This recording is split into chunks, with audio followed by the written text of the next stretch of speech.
I'm back again. Now to continue this journal on the continued workings of the Necronomicon.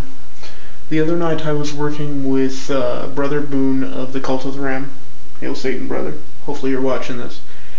And we were doing the ritual of the invocation of the Watcher. Now I'm guessing some of you who are familiar with the Necronomicon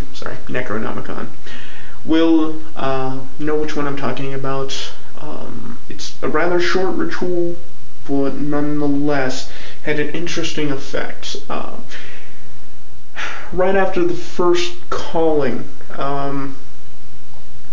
the ritual chamber, which right behind me, sadly is my bedroom also. I'm not too fond of that, but I'm in a one-bedroom apartment currently, so it's kind of crammed for space.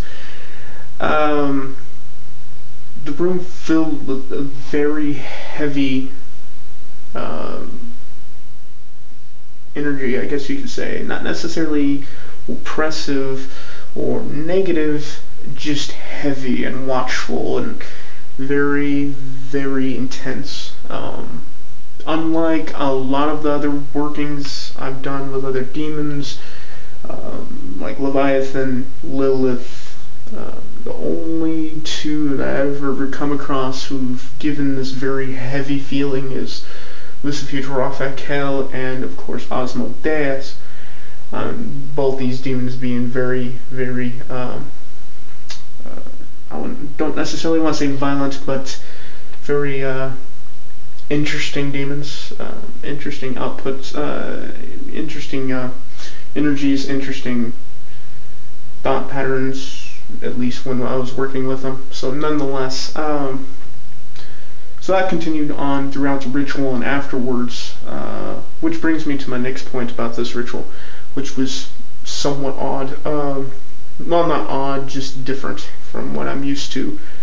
It's been a couple years, but I have not had a physical manifestation in that time, which, for me, for a while, was quite often. But at that point in time, I was living in a house that had been around since, the founding of the state. And I won't go into what state it was, but let's just say the state's been around for a while.